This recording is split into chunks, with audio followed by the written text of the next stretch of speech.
स्पर्श पाठ 3। तुम कब जाओगे अतिथि। लेखक है शरद जोशी। पाठ का नाम से ही मालूम पड़ जाता है जो यह किस प्रकार का कहानी। तुम कब जाओगे अतिथि।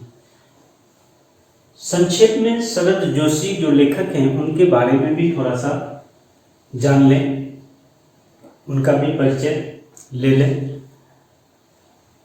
शरद जोशी जी का जन्म 1931 में हुआ था और मृत्यु 1991 में। शरद जोशी का जन्म मध्य प्रदेश के उज्जैन शहर 21 मई यानी 21 मई 1931 को हुआ। इनका बचपन कई शहरों में बीता और पढ़ाई लिखाई करने के बाद इन्होंने सरकारी नौकरी छोड़कर और लेखन को ही आजीविका के रूप में अपना लिया, यानी लिखना शुरू की। और वो विशेष रूप से कई उपन्यास भी लिखे, कहानी कई लिखे, लेकिन व्यंग्य इन्होंने व्यंग्य लेख, उपन्यास, संवाद भी लिखे। तो इनका था परिचय जो कि ये किस प्रकार के लेखक थे, यानी व्यंग्य भरा इनका कहानी होता है। यह पाठ भी जो है तुम कब जाओगे अतिथि, यह एक तरह का व्यंग्य भरा ही कहानी इसमें भी। अब हम लोग चलते हैं, देखते हैं कहानी के अंदर है क्या। सारांश। तुम कब जाओगे अतिथि में शरद जोशी ने ऐसे व्यक्तियों की खबर ली है, ऐसे व्यक्ति की खबर ली है जो अपने किसी परिचित या रिश्तेदार के घर बिना कोई पूर्व सूचना, यानी पहले कोई बताया ही नहीं, वो हम आ रहे हैं, ऐसा होता है जो कि कोई पहले आने से पहले खबर दे देता है, बता देता है अपने रिश्तेदार को जो हम आज पहुंच रहे हैं। लेकिन ये रिश्तेदार हो या परिचित व्यक्ति हो, जो भी हो, ये कोई सूचना दिए बिना ही घर पहुंच जाता है। अपने किसी परिचित या रिश्तेदार के घर बिना कोई पूर्व सूचना दिए चला जाता है और फिर जाने का नाम ही नहीं लेते। भले ही वह रहना घर वालों पर कितना ही भारी क्यों न पड़े, क्यों न मुश्किल लगे। 1 दिन हो गया, 2 दिन हो गया, 3 दिन हो गया, अब घर वालों को कैसा महसूस हो रहा होगा। 1 दिन ठीक है चला गया, दूसरा दिन घर वाला सोचा जो कि हाँ कल चले जाएंगे, उस दिन भी नहीं जाता। तीसरा दिन हो गया, वो भी उस दिन भी चला गया, फिर भी नहीं जाता है। अब वो घर वाला कैसे क्या सोच रहा हो। अच्छा अतिथि कौन होता है? वह जो पहले से अपने आने की सूचना देकर आए। अच्छा अतिथि उसको हम लोग बोलते हैं जो हम आने से पहले सूचना घर वालों को दे देते और 1, 2, 3 मेहमानी करा के विदा हो जाए, यानी 1, 2, 3 दिन ऐसे रह करके और फिर स्वागत हुआ, आवागत हुआ और उसके बाद फिर चले गए। अब कौन सा ऐसा अतिथि होगा जो 4 दिनों तक लगातार सत्कार करते हुए सत्कार करवाता रहे। लेखक और उनकी पत्नी परेशान हो गए, अब जाएंगे, और इस बीच में कई ऐसे मुश्किलों का सामना भी करना पड़ गया। और वो बार बार कैलेंडर की तारीख देख रहे थे। कैलेंडर की तारीखें निरंतर बदलती जा रही है।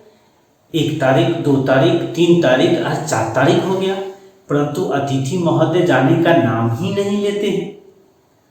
लाखों मील की यात्रा पूरी करके एस्ट्रोनॉट्स भी चांद पर इतने समय नहीं रखे, यानी अंतरिक्ष यात्री जो था वो भी चांद पर इतना दिन तक नहीं रुका था जितने लंबे समय से अतिथि टिके हुए हैं। 4 दिनों में ही उन्होंने लेखक की आर्थिक सीमाओं की, आर्थिक मतलब घर की जो बजट होता है वो बजट बिगाड़ के रख दिया था, आर्थिक सीमाओं की हवा निकाल दी। अब आर्थिक स्थिति तो हो ही गई, हर किसी को होता है घर में सीमित अपने घर का अनाज हो या और कई ऐसी चीजें होता है, स्वागत करने के लिए अतिथि को वो एक सीमा के अंदर घर में रखता है। अब उन्होंने अपने घर परिवार की याद आनी चाहिए और विदाई लेकर लौट जानी चाहिए। अब लेखक मन में ऐसा सोचता है जो कम से कम उनका भी अपना बच्चा होगा, परिवार होगा, उसका भी याद नहीं आ रहा है क्या? इतने दिन हो गया और अभी तक जाने का नाम ही नहीं ले रहा है। अतिथि के आगमन पर जब वो पहली बार आया था अतिथि, तो उसके आगमन पर पति पत्नी ने उनका स्वागत करते हुए रात के भोज को डिनर का भव्य रूप दिया, अच्छी तरीके के पकवान बनाया, गले लगा, हाँ अतिथि आया है। तो हम लोग तो सभी जानते हैं अतिथि देवो भव, जो भी अतिथि आता है तो उसको देवता के समान हम लोग पूजते हैं, आदर सत्कार करते हैं। 2 सब्जी, रायता, मीठा परोसकर अतिथि का स्वागत किया गया, रात का भोजन बनाया गया, खिलाया गया। दूसरे दिन दोपहर के भोजन को लंच का रूप दिया गया, कई प्रकार के पकवाने जो है सो घर में बनाया गया और उनको खिलाया गया। रात को सिनेमा दिखाने भी लेकर के गए। फिर भी दूसरा दिन तो ठीक था, सोचा जो तीसरे दिन अतिथि चले जाए। तीसरा दिन जब आया तो अतिथि बताता है मेरा कपड़ा लॉन्ड्री में धुलवाने के लिए दे दिया जाए। अब लॉन्ड्री में जो धुलवाने के लिए दे दिया जाए, अब वो सोचा जो कि अब तो तीसरा दिन भी ये नहीं जाएगा। अब कपड़ा तो जब दिलाएगा लॉन्ड्री में तो एक दिन में तो वो देगा नहीं।